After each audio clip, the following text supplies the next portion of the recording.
सत्संगत जी प्रेम और सत्कार से कहना जी धान निरंकार। सत्संगत जी दास विनती कर रहा है, दास से त्रुटि हो जाए तो क्षमा करिएगा। सत्संगत जी अंधविश्वास की तो हद हो गया। भारत के गांवों में और कस्बों में पुराना अंधविश्वास, अगर कहीं सांप का केंचुल मिल जाए तो उसे संभाल कर रखना, वो धन्यवान और सौभाग्य लाता है। कुछ इसे नाग देवता का आशीर्वाद मानते तो कहते कि कुछ केचुएल जो कि सोने में बदल सकता है। कई लोग इसे सुने होंगे अपने तंत्र मंत्र का इस्तेमाल करके, लेकिन क्या ये सच में, क्या सांप का केचुल सच में अमीरी ला सकता है, या ये सिर्फ एक डर और लालच भ्रम जो इंसान को विनाश की ओर ले जाता है? जानेंगे आज के इस वीडियो में कहानी के माध्यम से। एक ऐसे युवक की कहानी जिसे सांप का केचुल मिला है और उसके सोच उसकी किस्मत बदल दी, लेकिन उसे पता नहीं कि जिसे वह वरदान समझ रहा था वहीं उसका सबसे बड़ा इम्तिहान बनने वाला है। और इस कहानी में जब प्रवेश होता है सतगुरु का तो शुरू ही भाग्य, भय और ब्रह्म ज्ञान की अद्भुत यात्रा भी मिलता है। तो क्या है वह अद्भुत यात्रा भगवान जो सतगुरु विचार का, देखना न भूलिएगा। आज के इस वीडियो को पूरा देखिएगा, तभी तो आप जानेंगे सतगुरु का वह भाग्य और ब्रह्म ज्ञान की अद्भुत यात्रा। तो सत्संगत जी प्लीज़ चैनल पर नए होंगे सब्सक्राइब जरूर से करिएगा। आइए उस कहानी की ओर चलते हैं। मध्य प्रदेश के एक छोटे से गांव नरसिंहपुर गांव के बाहर एक घना जंगल कालेश्वर, लोग कहते वहाँ सांपों का डेरा, वहाँ जाना मना। लेकिन अर्जुन एक 25 वर्ष का युवक जिसे खजाने की तलाश थी, हर रात वहाँ छिपकर जाता। एक दिन बारिश के बाद अर्जुन को वहाँ एक चमत्कारी चीज मिलती है। वह सिर झुककर देखता है सांप का केचुल, जिसे केचुल सांप का ताजा छोड़ा हुआ केचुल उसने वह उठा लिया और एक लाल कपड़े में बांधकर घर ले आया। उसे याद आया दादी कहती थी, जिस सांप का ताजा केचुल मिल जाए उसे कभी नहीं छोड़ना चाहिए, वो तुम्हें राजा बना देगा। अर्जुन की आंखें रुपयों की चमक में छा गई। अर्जुन वो केचुल अपने तकिए के नीचे रखा और सो गया। रात सपना आया, एक विशाल नाग देवता उसके सामने बोले, तूने मेरी त्वचा ली, अब या तो तू सेवा कर या फिर परिणाम झेल। अर्जुन चौंक कर उठा, लेकिन उससे जब सपने को मन का भ्रम समझकर हंसी में उड़ा दिया। पर अगले दिन ही उसके पिता अटैक आया, उसकी पत्नी की जो तबीयत खराब हुई। गांव में लोग कहने लगे अर्जुन ने सांप का केचुल लिया है, उससे अनजाने में अपशगुन को बुलाया है। अर्जुन जो कि डरकर गांव के प्रसिद्ध तांत्रिक बाबा सामदेव से मिलना तय किया। यहाँ तक कि सामदेव ने केचुल को देखते ही आंखें बंद कर दी और बोली, तू भाग्यवान है, ये तू राजा बना सकता है तुझे, अगर तू इसे नागबलि यज्ञ में चढ़ा दे तो। अर्जुन ने पूछा, और अगर ना करूं तो?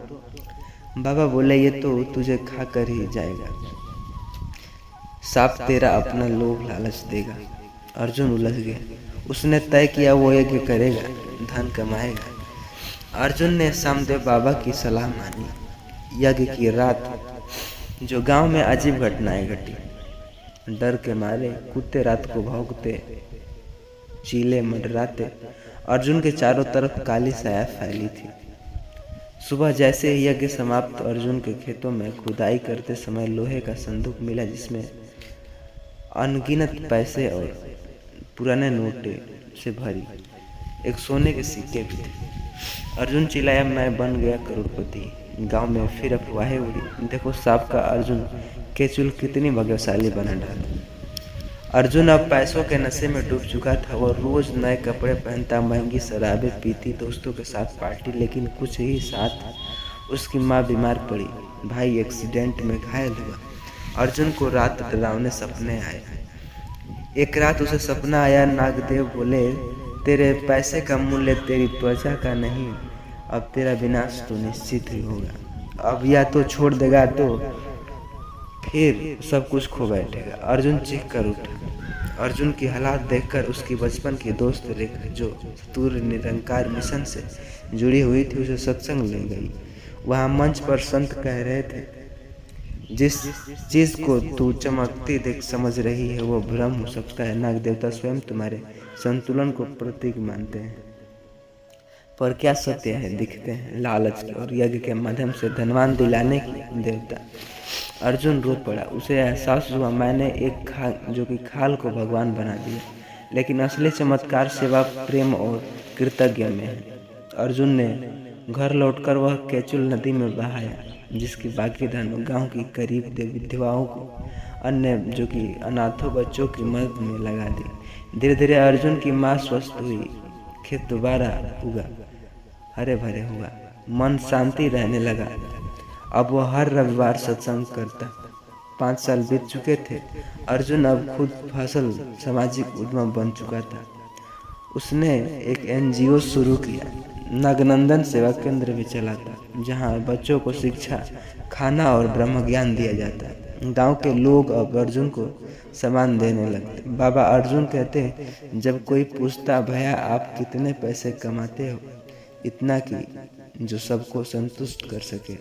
जो अर्जुन मुस्कुराकर जब अपने सांप की केचुल नहीं, लोभ के लालच त्याग दिया, सतगुरु के विचारों को अपनाया, तो असली अमीरी आई। तो क्या सांप का केचुल मिलना वरदान है? लेकिन असली सवाल यह है कि तुम उस पर क्या सोचते हो। अगर तुम उसे चमत्कार मानकर लोभ पाओगे तो वो तुम्हें निगल जाएगा। अगर तुम उसे प्रकृति का अंग मानकर छोड़ दोगे तो वो तुम्हें आत्मिक अमीरी मिला देगा। सतगुरु निरंकारी मिशन यही सिखाता है। सांप, पेड़, नदी, खाल, धन सब भ्रम के अंश है। उन्हें अपनाओ, लोभ से, प्रेम से नहीं। प्रेम से, लोभ से नहीं, अपनाओ प्रेम से और समझो। सत्संगत जी, प्रेम और सत्कार से कहना जी, धन निरंकार जी। दास विनती कर रहा है, त्रुटि हुई हो तो क्षमा करिएगा। और इस वीडियो को पूरा देखने के लिए दिल से धन्यवाद। सत्संगत जी, अक्सर बासी रोटियाँ, लोग जो खराब अनाज जो कि फेंक देते हैं, कहते हैं, हम भारतीय संस्कृति में बचपन से सुनते आए हैं कि बासी रोटी खाना स्वास्थ्य के लिए अच्छा है। यह बासी रोटी खिलाने से लक्ष्मी प्रसन्न होती है। लेकिन आज के समय में इसे गरीबी की निशानी, गंदगी या नीचता मान लिया गया है। कुछ लोग मानते हैं बासी रोटी घर में रखना दैवता लाता है, तो वहीं कुछ लोग कहते हैं बासी रोटी खिलाओ तो लक्ष्मी दौड़ी चली आती है। अब सवाल ये उठता है कि क्या यह केवल अंधविश्वास या इसके पीछे कोई गहरा रहस्य छिपा है? सत्य को जानेंगे एक कहानी के माध्यम से। एक ऐसे युवक की कहानी जिसने बासी रोटी को ठुकरा दिया और उसी दिन से उसका भाग्य भी ठुकरा दिया। और जब उसे सतगुरु का ज्ञान मिला तो उसने जीवन में आया चमत्कार उसने करोड़पति बना डाला। तो आइए बिना देरी की आपकी कीमती समय चलते हैं उस कहानी की ओर। यह कहानी भावनाओं, संघर्ष, परिवर्तन और आत्मज्ञान से भरी है। एक ऐसी यात्रा जो हर इंसान को सोचने पर मजबूर कर देगी। जो चीज़ें हम फेंक देते हैं, क्या हमारी जो भाग्य की चाबी हो सकती है? ऐसा ही मानिए। सत्संगत जी, इसलिए विनती है आपसे, यह कीमती वीडियो है, इसको हर इंसान को ज़रूर एक बार सुनना चाहिए। सत्संगत जी, तो विनती है आपसे, वीडियो को पूरा देखिएगा, भगा भगा कर देखने की गलती ना करिएगा, क्योंकि ऐसा करने से आप आधा अधूरा ज्ञान प्राप्त कर सकते हैं और अनहोनी भी हो सकती है। कहते हैं आधा अधूरा ज्ञान विनाश का कारण बनता है। तो आइए सुनते हैं वह कहानी जिसे सुनकर के काँप जाएंगे। राज, एक 28 वर्ष का लड़का, वानारस के पास एक चौखुटिया जो कि में रहता था। घर टूटा फूटा, माता पिता वृद्ध और दूध जो कि खुद के पास नौकर न व्यापार। राज पढ़ा लिखा था, लेकिन उसका मन बार बार यही सोचता, मैं गरीब हूँ, मैं मेहनती हूँ, लेकिन लक्ष्मी मेरे पास क्यों नहीं।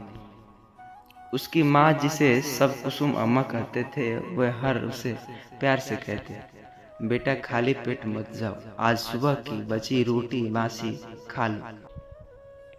राज गुस्से में कहता, माँ तुम हर दिन वही बासी रोटी देती हो, क्या मैं कोई भिखारी हूँ, मुझे गर्मा गर्म पराठा दो, वो बासी रोटियां कुत्ते में डाल दो।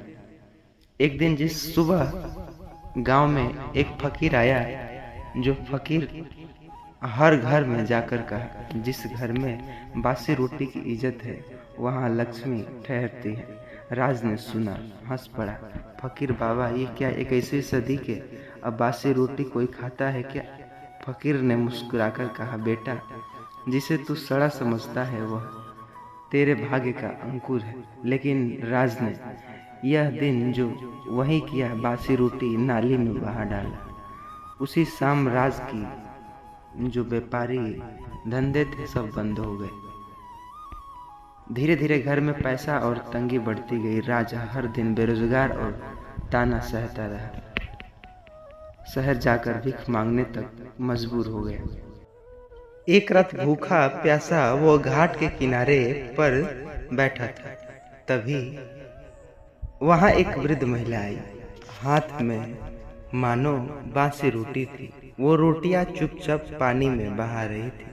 राज ने पूछा, अम्मा तुम ये क्यों बहा रही हो। अम्मा बोली, ये मेरी बहू के बनाए बासी रोटी, मैं वो मानती कि ये दरिद्रता लाती है। राज उठा चौंक कर, वह सोचा वो रोटी लेने जोगी हाथ बढ़ाता, साधु वहां आ जाते। साधु ने राज से कहा, क्या तू जानता है बासी रोटी तुझे करोड़पति बना सकती है। राज हंस पड़ा, बासी रोटी और करोड़पति, आप क्या मजाक कर रहे हैं। साधु बोले, नहीं बेटा, तेरी सोच ही दरिद्रता की जड़ है, तू सतगुरु को पहचान नहीं पाया। फिर साधु ने उसे सतगुरु निरंकारी मिशन के जो आने का न्योता बुलावा पहुंचाया। राज ने पहली बार अपने जीवन में किसी गुरु के दर्शन की इच्छा जताई।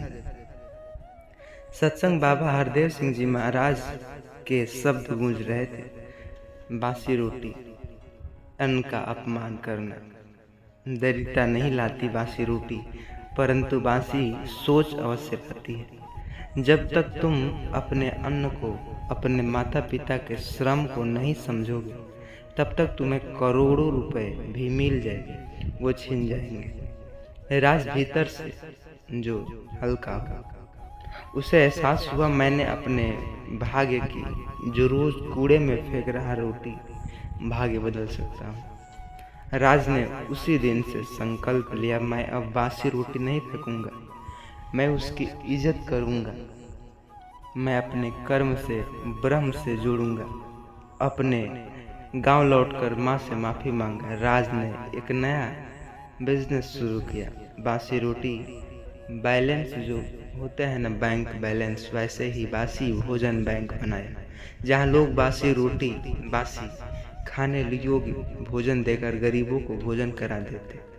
इस कार्य में धीरे धीरे विदेशों से भी सहयोग आने लगा। सरकार ने भी सुनी गरीबों की मदद की पुकार। राज की सेवा भावना इतना मजबूत थी कि वह एक दिन उसे भारत सरकार युवा रत्न से सम्मानित भी किया। उसी समारोह में एक उद्योगपति ने उस विचार को सुना और 10 करोड़ रुपए इन्वेस्ट करने जो कि उसमें लगाने का सोचा। राज रातों रात करोड़पति था अब बनने वाला। अब राज मर्सिडीज में चलता, लेकिन आज भी सुबह बासी रोटी अपने माँ के हाथों से खाता। लोग पूछते, राज भैया आपका राज क्या है। वो मुस्कुराते और कहते, सत्य को पहचानिए, रोटी में नहीं दृष्टिकोण में शक्ति है। बासी रोटी नहीं बदलता मेरा जीवन, सतगुरु के मार्ग ने जो कि बदला मेरा जीवन।